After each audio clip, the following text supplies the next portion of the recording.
जय श्री माधव, जय श्री माधव, जय श्री सत्येंद्र माधव। दशमोध्याय।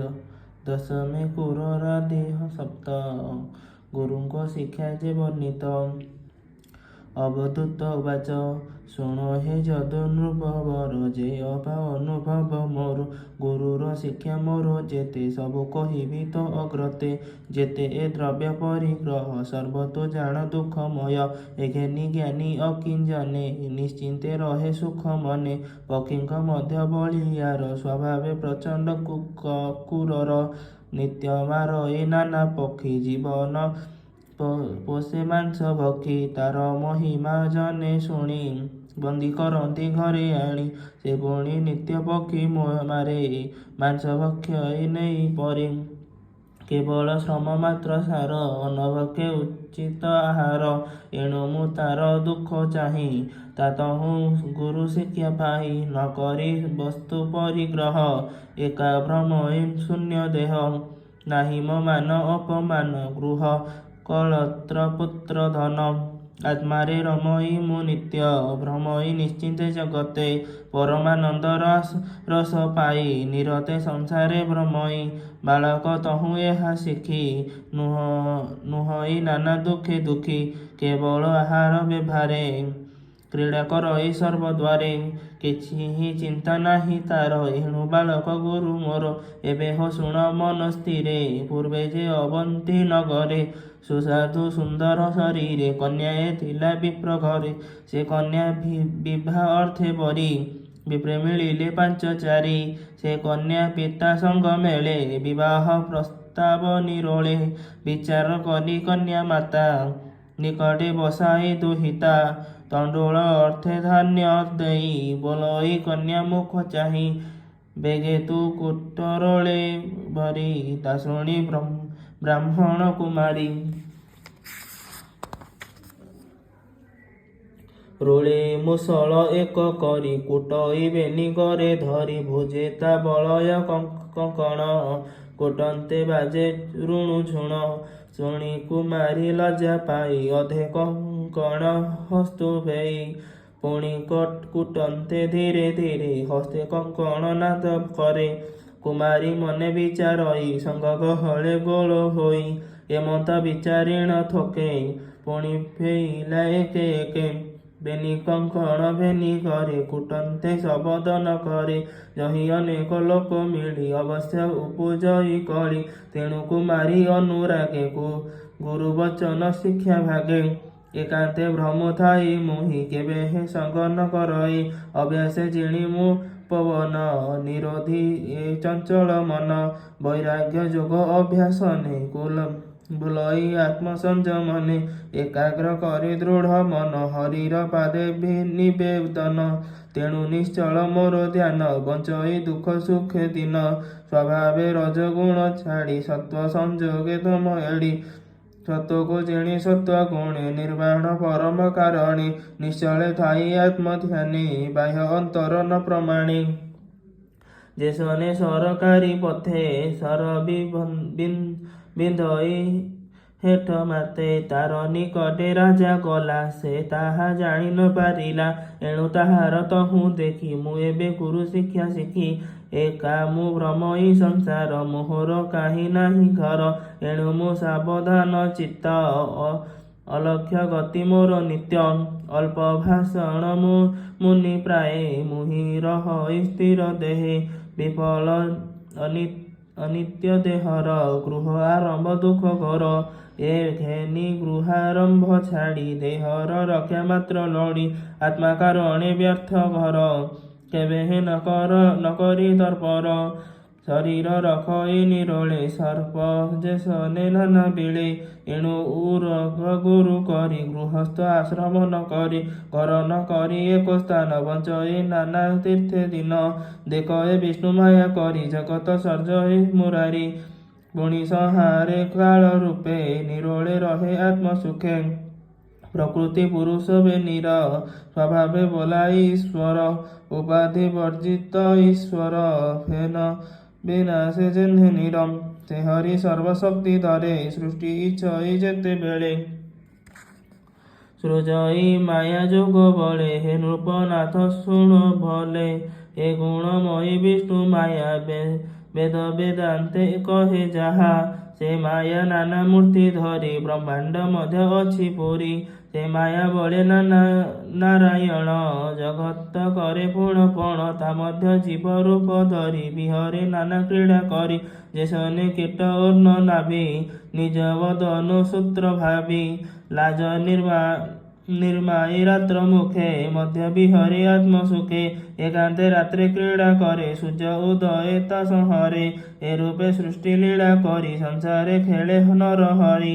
ଏବେ ହୋ ଶୁଣ ନୃପପତି, ସଂସାରେ ଜୀବ ଆତ୍ମା ଗତି। ଦେହ ବିଯୋଗ କାଳେ ଜନ୍ତୁ, ମନେ ଚିନ୍ତଇ ଯେତେ ହେତୁ। ଏକାନ୍ତ ସ୍ନେହ ଦ୍ୱେଷ ଭୟେ, ନିଶ୍ଚଳ ଧ୍ୟାନ ଯହିଁ ରହେ। ଜନ୍ମ ହୋଇ ସେହି ରୂପ ଧରି, ଯେ ଶନେ କୀଟ ବେଶସ୍କାରୀ। କୀଟ ଆଣଇ ନାନା ରୂପେ, ନିଜ ଭୁବନେ ନେଇ ସ୍ଥାପେ। ସେ କୀଟ ପ୍ରାଣ ଯିବା ବେଳେ, ତାହାକୁ ଦେଖି ଥାଇ ଡୋଳେ।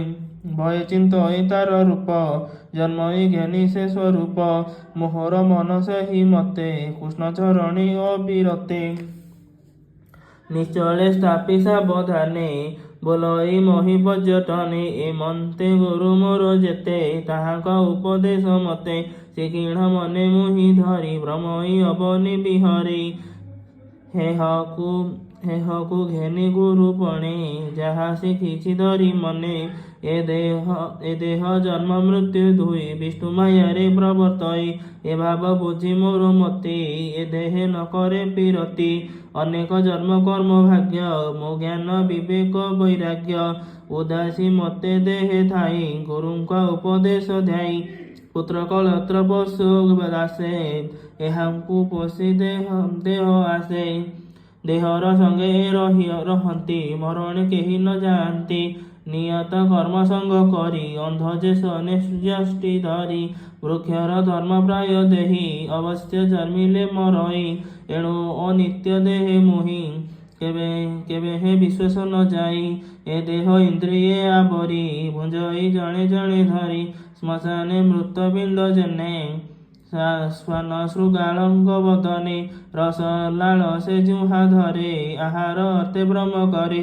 ନିଜ ସ୍ୱଭାବେ ଷଢ଼ ରସେ, ଭ୍ରମଇ ନାନା ଦେଶେ ଦେଶେ। ତୃଷାର ବେଳେ କେବେ ପୁଣି, ମାଗଇ ସୁଶୀତଳ ପାଣି। ନ ପାଇ କରେ ବହୁ ସ୍ପ୍ରାଶ, ଏମନ୍ତେ ଆତ୍ମା ଯାଇ ନାଶ। ଇନ୍ଦ୍ରିଧରଇ ଗୁଣ ବଳେ, ଭ୍ରମଇ ମୈଥୁନ ଫଳେ।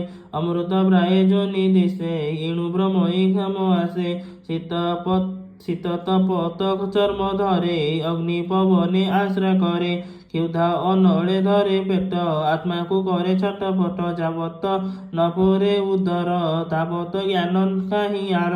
ଶ୍ରବଣ ଧରେ ଗୁଣ ପୁଣି, ସ୍ତୁତି ନିନ୍ଦନ ବାକ୍ୟ ଶୁଣି।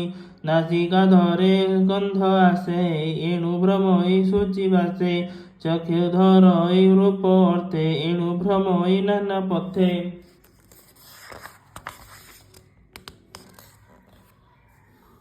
ଅନ୍ତେ ଧରଇ କର୍ମ ରାଶି, ବେଷ୍ଟିତ ହୁଏ କାଳ ବାସି। ବହୁତ ଶପଥଣି ଯେନେ, ସ୍ୱାମୀ ମରନ୍ତି ଅପମାନେ। ଜୀବର ଅଳପ ଶକତି, ସତେ ଯୁବତୀ ଏକପତି। କାମିନୀ ଗଣେ ବନ୍ଦୀ ହୋଇ, ଯେ ଯେନେ ଅଳପେ ମରଇ। ଏଣୁ ଏ ସାଧାରଣ ଦେହେ, ଜ୍ଞାନୀ କି ବସ୍ତୁ ଜ୍ଞାନ ନୋହେ। ଏ ଦେହ ବଡ଼େ ମାୟା ଜଡ଼େ, ନିଜ ବିସ୍ତାର ବତ ହୁଡ଼େ। ଯେତେ ସୃଷ୍ଟିରେ ରଚନା, କୀଟହୁ ବ୍ରହ୍ମାଦି କଳ୍ପନା। ଆତ୍ମା କ୍ରୀଡ଼ନେ ନର ହରି, ପୂର୍ବେ ଅନେକ ସୃଷ୍ଟି କରି। ସଂସାରେ ଖେଳି ନାନା ମତେ, ସନ୍ତୋଷ ନ ଲଭିଲା ଚିତ୍ତେ। ତେଣୁ ମାନବ ସୃଷ୍ଟି କଲା, ଯହିଁ ବିଶ୍ରାମ ସର୍ବଲୀଳା। ମନୁଷ୍ୟ ଦେହେ ଦିବ୍ୟ ଜ୍ଞାନ, ଦେଖି ସନ୍ତୋଷ ଭଗବାନ। ବ୍ରହ୍ମାଦି ସକଳ ଶରୀର, ସ୍ୱଭାବେ ଅସତ୍ୟ ସଂସାର। ବ୍ରହ୍ମୀଣ କୋଟି ଯୋନି ଜନ୍ମେ, ବିପାକ ଅବଶେଷ କର୍ମେ। କେବଳ ଶୁଭ କର୍ମ ଭାଗ୍ୟ, ନିଶ୍ଚେ ଗୋବିନ୍ଦ ଅନୁରାଗେ। ଦୁର୍ଲଭ ମନୁଷ୍ୟ ଶରୀରେ, ଜନ୍ମଇ ଅନିତ୍ୟ ସଂସାରେ। ସେ ଦେହ ଲଭି ମହି ତଳେ ଅନେକ ଶୁଭ କର୍ମ ଫଳେ ଭାଗ୍ୟ ଦୁର୍ଲଭ ଦେହ ପାଇ ଯାହାର ଜ୍ଞାନ ପ୍ରକାଶ ଜଗତ ଦେଖେ ବିଷ୍ଣୁମୟେ ସେ ନ ବଡ଼ଇ ମାୟା ମୋହେ ମନୁଷ୍ୟ ମୁଣ୍ଡେ ମୃତ୍ୟୁ ବସେ ଆତ୍ମାକୁ ଅନୁକ୍ଷଣେ ଗ୍ରାସେ ଯାବତ ମୃତ୍ୟୁ ଅଛି ଦୂରେ ସୁନ୍ଦର ଯୁବା କଳେ ବରେ ସାଧିବ ସକଳ ଶକତି ଯେଣେ ଜନ୍ମିବ ବିଷ୍ଣୁ ଭକ୍ତି ଏ ଜୀବ ବନ୍ଦୀ କର୍ମ ପାଶେ ସାଧିବ ବନ୍ଧନ ଉଶ୍ୱାସେ ଏ ରୂପେ ହୃଦୟ ନିର୍ବେଦେ ଆତ୍ମାକୁ ଈଶ୍ୱର ଅଭେଦେ ଦେଖ ଏଇ ଜ୍ଞାନ ଚକ୍ଷୁ ଦ୍ୱାରେ ଦୁର୍ଲଭ ମନୁଷ୍ୟ ଶରୀରେ ସକଳ ସଙ୍ଗ ପରିହରି ଏଣୁ ମୁଁ ଏତେ ଗୁରୁ କରି ସୁଦୂରେ ତେଜି ଅହଙ୍କାର ଆନନ୍ଦେ ଭ୍ରମ ଏଇ ସଂସାର ଶିବନୁବାଚ ଏମନ୍ତ କହି ଅବଧୂତ ଶାନ୍ତ ଗଭୀର ଗୁଣଯୁକ୍ତ ଶୁଣି ଆନନ୍ଦ ଯଦୁ ରାଜା ତାର ଚରଣେ କଲେ ପୂଜା ସ୍ତୁତି କରନ୍ତି ସାବଧାନେ ବ୍ରାହ୍ମଣ ଗଲା ଅନ୍ତର୍ଧାନେ ଶୁଣି ଅବଧୂତ ବଚନ ରାଜା ପଶିଲା ଗୌରବନ ସକଳ ସଙ୍ଗ ଦୂରେ ତେଜି ଧ୍ୟାନେ ଗୋବିନ୍ଦ ପାଦେ ଭଜି ଯୋଗେ ନିବେଶୀ କଳେ ବର ଲଭିଲା ଗୋବିନ୍ଦ ପୟର ଉଦ୍ଧବ କୃଷ୍ଣର ସମ୍ବାଦ ଶୁଣନ୍ତେ ଖଣ୍ଡ ଏ ବ୍ରହ୍ମାଦ ପରୀକ୍ଷେ ସୁକ ମୁନି କହେ ସୁଜନେ ଏଣେ କର ଲହେ ଏ ଚଉବିଂଶ ଗୁରୁବାଣୀ ଉଦ୍ଧବେ କହେ ଚକ୍ରପାଣି ସେ କଥା ପରମ ଆନନ୍ଦେ ସଂକ୍ଷେପେ ଏକାଦଶ ସ୍କନ୍ଧେ ପ୍ରକୃତ ବନ୍ଧେ ଭାଗବତ ପ୍ରକାଶୀ ସନ୍ଥ ଜନ ହିତ କହ ଏ ଦାସ ଜଗନ୍ନାଥ କୃଷ୍ଣ ଚରଣେ ଦେଇ ଚିତ ଇତି ଶ୍ରୀମଦ୍ଭାଗବତେ ମହାପୁରାଣେ ପାରମହଂସ୍ୟାଂ ସଂହିତାୟାଂ ଏକାଦଶ ସ୍କନ୍ଧେ ଯଦୁରାଜାବଧୂତ ସମ୍ବାଦो ନାମ ଦଶମୋऽଧ୍ୟାୟଃ। ଜୟ ଶ୍ରୀ ମାଧବ, ଜୟ ଶ୍ରୀ ମାଧବ, ଜୟ ଶ୍ରୀ ସତ୍ୟନ୍ତ ମାଧବ।